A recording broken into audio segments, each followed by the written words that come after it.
Et si on pouvait prendre une stratégie de trading et la transformer en un robot qui bosse pour nous 24 heures sur 24? Eh bien, c'est exactement le sujet du jour. On va décortiquer ensemble comment on peut utiliser une IA comme ChatGPT pour construire son propre assistant de trading.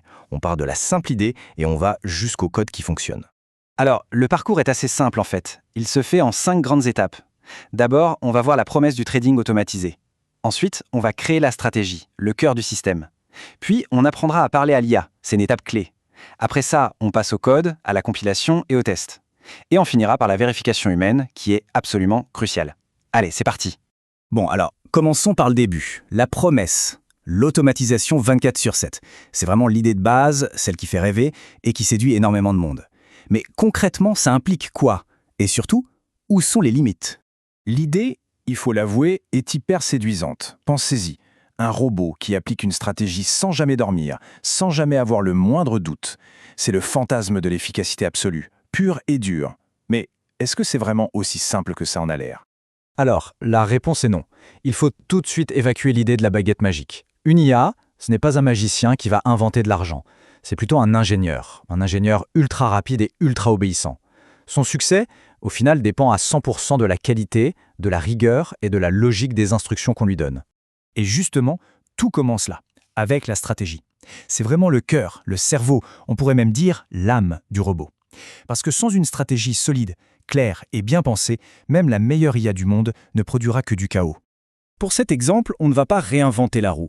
On va s'appuyer sur un grand classique, le croisement de moyennes mobiles. Alors pourquoi ce choix? Tout simplement parce que c'est une stratégie qui repose sur des règles très claires, logiques, ce qui la rend parfaite pour être expliquée à une machine. Et puis c'est quelque chose de très connu et de très robuste. Pour bien comprendre le truc, il faut imaginer un duo, un peu comme un tandem. D'un côté, on a le sprinter, c'est notre moyenne mobile courte. Elle réagit au quart de tour, au moindre changement de prix. C'est elle qui va déclencher le signal. Et de l'autre côté, on a le marathonien, notre moyenne mobile lissée. Elle est plus lente, elle prend son temps, elle ne s'emballe pas. Son rôle, c'est de confirmer la grande tendance de fond. En gros, le premier donne l'alerte et le second donne le feu vert. À partir de là, on peut définir des règles d'or, des règles gravées dans le marbre. Le signal d'achat est simple. La moyenne rapide passe au-dessus de la lente. On ne traite que dans le sens de la tendance principale, point à la ligne. Et surtout, interdiction formelle d'utiliser des systèmes kamikazes comme la martingale, vous savez, cette technique qui consiste à doubler sa mise après chaque perte, une véritable recette pour le désastre. La sécurité d'abord, toujours. Ok, super. La stratégie, elle est claire dans notre tête. Maintenant, le vrai défi commence. Comment on communique ça à ChatGPT? Parce qu'attention, il ne s'agit pas de bavarder avec lui. Il s'agit de lui donner des instructions, des ordres d'une précision quasi chirurgicale. Et c'est là que tout se joue. La différence entre un résultat médiocre et un résultat excellent, elle est là. Demander « fais-moi un robot de trading », c'est aller droit dans le mur. C'est beaucoup trop vague, c'est une simple requête. L'approche qui marche, c'est de lui dire « agis en tant que développeur spécialisé en algorithmique pour MetaTrader ».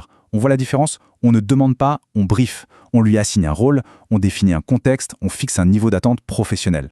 En fait, un bon prompt, c'est comme une recette de cuisine. Il y a 4 ingrédients indispensables. Primo, les paramètres de base, genre le nom du robot, son numéro d'identification unique, etc. Secondo, les garde-fous de sécurité, comme un contrôle sur les frais ou des heures de trading bien définies. Tertio, la logique d'exécution, pour être sûr qu'il n'agisse qu'au bon moment, par exemple à la clôture d'une bougie. Et enfin, quatrièmement, un journal d'erreur, pour pouvoir comprendre ce qu'il fait et le débugger facilement. Si un de ces 4 ingrédients manque, la recette est ratée. Bon, et maintenant, c'est le moment magique. On passe du plan, du texte, à la réalité concrète. C'est l'étape où le code généré par l'IA va devenir un véritable outil, un robot prêt à être mis à l'épreuve du feu. L'installation en elle-même est souvent étonnamment simple. On copie le code généré par ChatGPT, on ouvre l'éditeur de sa plateforme, MetaEditor par exemple, on crée un nouveau fichier Expert Advisor et on colle le code. Un clic sur le bouton compiler, et si aucune erreur n'apparaît, eh bien le robot est né. Il est prêt à travailler. Mais attention, et c'est un point crucial. Avoir le code et le compiler, ce n'est même pas la moitié du chemin. En fait, le vrai travail, le plus rigoureux, le plus difficile, il commence maintenant. Il est temps de confronter ce robot à la dure réalité du marché.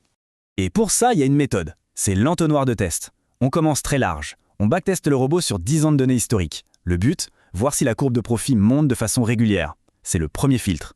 Si ça passe ce test, on resserre l'entonnoir. On le fait tourner sur un compte de démo pendant environ 3 mois. Là, on le teste dans les conditions actuelles du marché, mais sans risque. Et à la fin, l'épreuve ultime. On compare les résultats de la démo avec le backtest sur la même période de 3 mois. Si ça correspond, alors, et seulement alors, on peut commencer à envisager un déploiement en argent réel. C'est un processus de sélection impitoyable. Alors, une fois que le robot a passé tous ses tests, on pourrait se dire « ça y est, c'est bon, le travail est terminé ». Eh bien, pas tout à fait. C'est là qu'intervient l'élément final, la dernière pièce du puzzle. Et c'est peut-être la plus importante, la supervision humaine. Et là, on touche à la force principale du robot. D'un côté, il y a le trader humain. Même le plus aguerri est sujet aux émotions, la peur, l'euphorie, l'hésitation. Il peut s'écarter de la stratégie sur un coup de tête. De l'autre, le robot. Lui, c'est une machine à discipline. Il exécute le plan avec une objectivité de 100%. Il suit les règles, sans exception, sans état d'âme. Il est cohérent et il est uniquement basé sur les données. Et pour une tranquillité d'esprit vraiment totale, il y a une dernière étape, une sorte de ceinture de sécurité supplémentaire. Pour une somme assez modique, souvent entre 30 et 40 €, on peut faire relire le code par un développeur expérimenté. C'est vraiment un petit investissement pour une grande sécurité. C'est l'assurance qualité qui permet de détecter une éventuelle erreur de logique invisible à l'œil nu. Et tout ça nous amène à la grande question finale, une question un peu philosophique mais essentielle. L'automatisation apporte de la discipline, c'est vrai. Mais qui discipline l'automate? Eh bien la réponse elle est simple, c'est l'humain.